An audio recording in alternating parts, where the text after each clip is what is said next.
Hola, bienvenidos al episodio número 41 de Economics Café, donde analizamos la actualidad sobre la economía y los seguros junto a Mafre Economics y a expertos invitados. La educación financiera es fundamental porque capacita a las personas para tomar decisiones informadas sobre el manejo de su dinero, ahorro e inversiones, así como sobre la protección de aquello que más les importa, sus bienes, sus empresas, sus propias vidas. El problema es que muchas de esas decisiones se siguen tomando a día de hoy sin la necesaria educación financiera, con lo que muchas personas ponen en riesgo su bienestar a largo plazo. Para hablar de educación financiera contamos hoy en nuestro programa con Ana Puente, que es la responsable de finanzas sostenibles y digitales en el Tesoro Público. Ana, muchas gracias por sumarte a este Economics Café. Gracias a vosotros. Y con Ricardo González, que es director de análisis, estudios sectoriales y regulación de Mafre Economics. Ricardo, bienvenido de nuevo a Economics Café. Muchas gracias, Juan, un placer. Bueno, pues empezaría con una pregunta muy sencilla. ¿Cómo definiríais cada uno de vosotros la educación financiera? ¿Por qué le estamos dando tanta importancia, Ana, desde el ámbito público y privado? Bueno, pues yo creo que en tu introducción has dado con los elementos clave, ¿no? Educación financiera es el conjunto de conocimientos y habilidades necesarios para poder manejar las finanzas de forma responsable y de forma informada. Y es un poco la referencia, ¿no? La idea que manifestabas tú en la introducción. Y sí, efectivamente, es cada vez más importante y yo destacaría dos vertientes. La primera de ellas, que podríamos decir un poco reactiva, ¿no? La educación financiera es un escudo, es una protección ante determinadas situaciones en las que podemos vernos cualquiera de nosotros en un momento dado, ¿no? Por ejemplo, fraude. La educación financiera es un escudo, es una herramienta en la lucha contra el fraude o nos protege ante posibles eventos de fraude. O, por ejemplo, es una herramienta que disminuye el riesgo de exclusión financiera. Cuanto más educación financiera, más informado esté, menor riesgo de caer en exclusión financiera. Luego tiene otra vertiente, una vertiente si queremos más proactiva o más activa, es que la educación financiera permite, digamos, desarrollar nuestro proyecto de vida, ¿no? Nos permite pues, llevar a cabo un proyecto empresarial, nos permite implementar un objetivo de ahorro, etcétera. Entonces, yo creo que por eso es tan importante, ¿no? Tanto en el plano de protección, si queremos, o minimizar el riesgo de exclusión, como en un plano más de desarrollo personal, ¿no? Si queremos ponerlo así. Ricardo, no sé si desde el punto de vista quizá asegurador se podría complementar o añadir alguna cosa más a lo que comentaba Ana. Sí, bueno, se puede entender un poco la educación financiera en un sentido más amplio, ¿no? Y relacionándolo un poco con el ciclo vital, ¿no?, de las personas. Es decir, cómo organizarte a lo largo de tu vida, financieramente hablando, ¿no? Y ahí entran aspectos relacionados con el ahorro, pero también otros, ¿no? Como el control del gasto, decisiones sobre vivienda, si alquilas, si compras, qué tipo de hipoteca quieres adquirir, si a tipo variable, fijo, o sea, son muchos factores y también si entras en seguros de protección personal o patrimonial que te puedan cubrir contra un posible quebranto económico, ¿no? Entonces, en este sentido amplio, pues entra también, encajan también lo que son los seguros. Y luego ya en un sentido más estricto, pues es como lo habéis planteado, como lo has planteado tú, Juan, que son un poco, pues, qué conocimientos tienes para suponiendo que tienes un dinero, pues cómo invertirlo. Para preparar esta conversación, el otro día veía una encuesta de competencias financieras del Banco de España donde salían algunos datos, como por ejemplo que el 81% de la ciudadanía adulta en España no entiende términos básicos de economía y un tercio no sabe qué es la inflación. ¿Cómo estamos, Ana, en España en esta materia en relación con otros países? Bueno, pues efectivamente se publicaban los datos de la encuesta de competencias financieras. Es la segunda que se hace, o desde luego no es la primera vez que se hace este ejercicio y este estudio. Se ha hecho entre noviembre del 21 y julio del 22, ¿no? Y se han evaluado tres aspectos concretos, ¿no? O tres aspectos particulares dentro de lo que sería el amplio campo de la educación financiera. Conocimientos de la población en conceptos financieros básicos, inflación, interés compuesto, diversificación del riesgo. Por otra parte, conocimiento, adquisición de determinados productos financieros y luego un concepto de vulnerabilidad económica, ¿no? en esa encuesta, a través de esas preguntas que se hacían a la población. Es cierto que estamos alejados de la media europea, Pero también es cierto que hay una ligera mejoría en los datos, en los resultados de esta encuesta respecto a la anterior, que si no recuerdo más fue en 2016. Entonces, bueno, la encuesta yo creo que es especialmente útil si nos indica un poco los puntos o las áreas en las que hay que emplearse más. Por ejemplo, pues, brecha de género, por ejemplo, ahí tenemos datos interesantes que alimentan sin duda el trabajo de las instituciones para poder avanzar en este campo y mejorar los resultados, desde luego. Y desde el punto de vista también quizá más asegurador, sabemos que, por ejemplo, Fundación Mapfre en este sentido, en colaboración no solo con el Banco de España, con la Dirección General de Seguros, desarrollan campañas de concienciación, de conocimiento, hay páginas incluso específicas de seguros y pensiones para todos, para intentar avanzar en la cultura del seguro, en la cultura financiera. ¿Cómo estamos comparativamente, Ricardo, en este sentido en España? A ver, yo diría aquí que en España pasa una cosa, ¿no? Que, por ejemplo, el sistema de pensiones que tenemos es un sistema de pensiones muy basado en el primer pilar, ¿no? En las pensiones públicas. Luego, la cobertura sanitaria es buena, la educación pues está en gran medida cubierta. Entonces, todas estas protecciones que tenemos hacen que lo que es la idea del ahorro pues no tenga a lo mejor tanta importancia como en otros países o en otras economías en las que necesitas constituir un capital para cuando te jubiles, para cuando tus hijos alcancen cuando vayan a la universidad tienes que tener un dinero para imprevistos por si acaso te viene una factura sanitaria fuerte. Es decir, todos estos factores hacen que pues pensemos poco en estos temas, ¿no?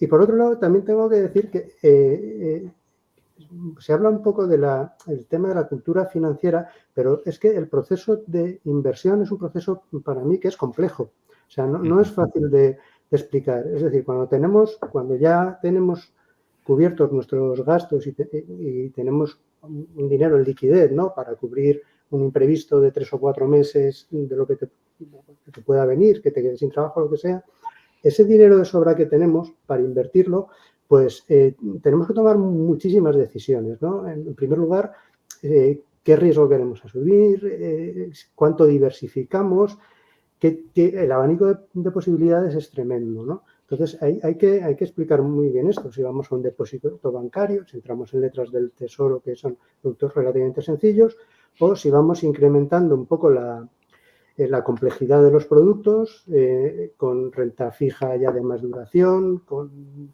grado de inversión, high yield, o sea, hay muchísimas, un abanico de posibilidades muy grande. Entonces, explicar esto, pues no es sencillo. Tienes que ir un poco pues estratificando a qué público te vas a dirigir. La Fundación realmente sí que hace una labor importante en esto, incluso va a los colegios a explicar un poco a los niños todas estas cosas.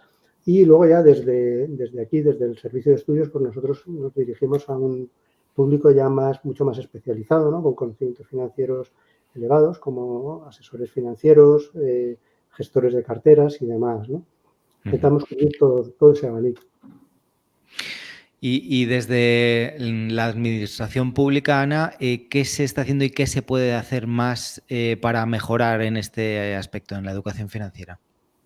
Bueno, el mecanismo fundamental, principal, es el plan de educación financiera. El plan de educación financiera es un convenio de colaboración entre el Banco de España y la CNMV. Estas dos instituciones llevan desarrollándolo desde sus inicios, hace 13 años ya. El Ministerio se ha sumado como promotor al plan recientemente, en el año 2021, y dentro del Ministerio colaboran intensamente como promotores del plan tanto la Dirección General de Seguros y Fondos de Pensiones como la Dirección General del Tesoro y Política Financiera.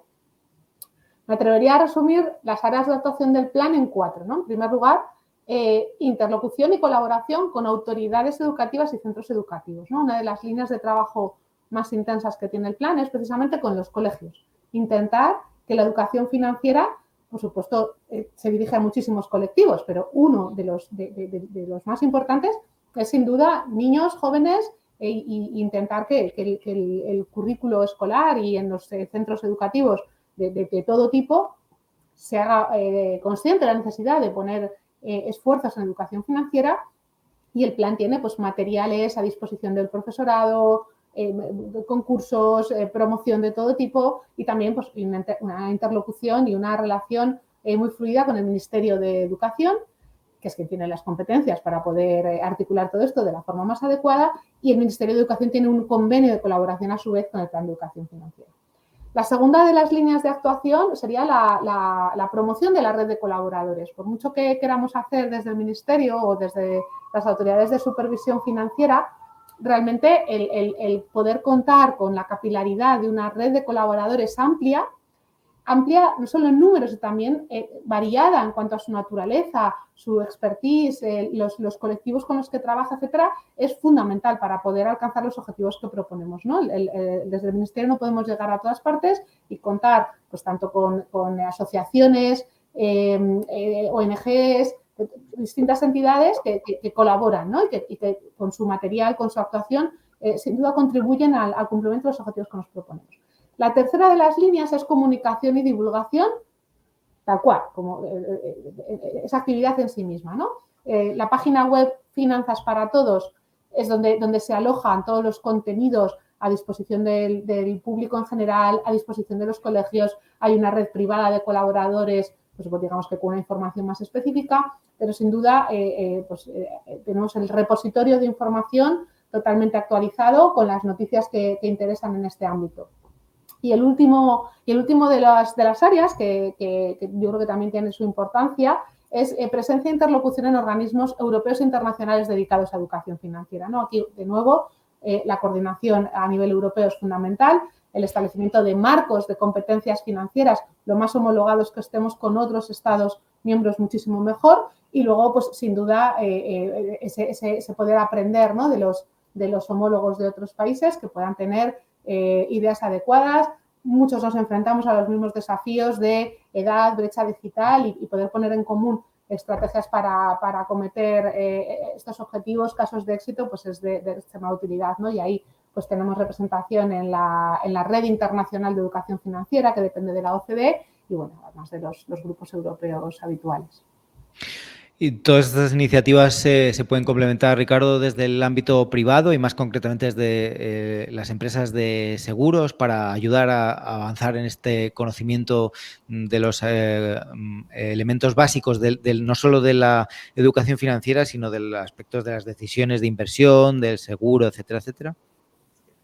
Sí, a ver, yo creo que en los últimos tiempos lo que es la tecnología ha avanzado muchísimo.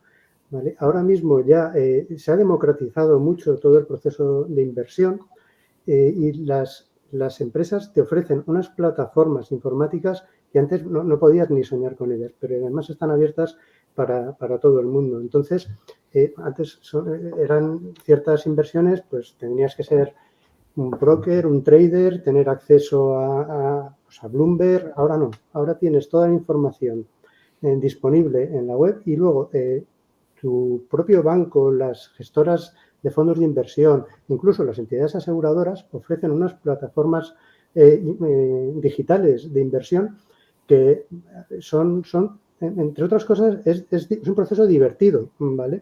Es decir, se puede enseñar a la gente más joven a utilizarlas y como un juego, digamos, no que piensen en todo esto como algo aburrido y que, en fin, que tienen que hacer un esfuerzo, ¿no? Ahí ahora mismo hay esas plataformas, hay apps incluso en los móviles que puedes gestionar ahí todos tus ahorros, tus fondos de inversión, fondos de pensiones, hay fondos cotizados, hay un montón de cosas que si se explican bien a la gente, pues les puede abrir muchísimas posibilidades y yo creo que hay que hacerlo divertido, porque si no...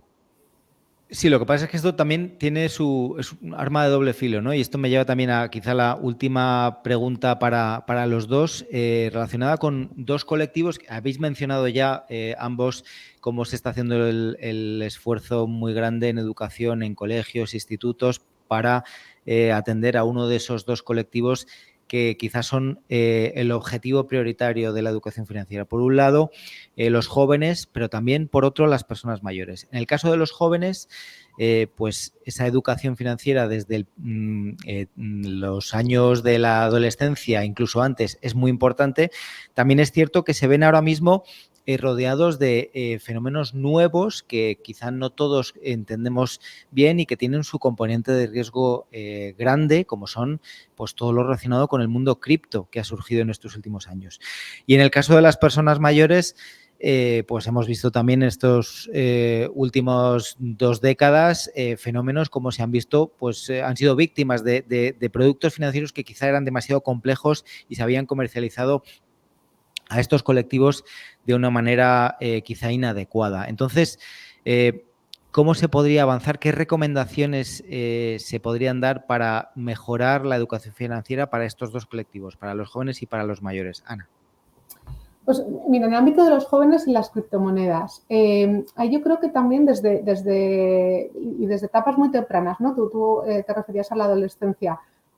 Ahí yo creo que el principal objetivo del plan es, sobre todo, saber seleccionar la información y los proveedores adecuados. Es decir, y un poco en línea yo creo con lo que comentaba Ricardo.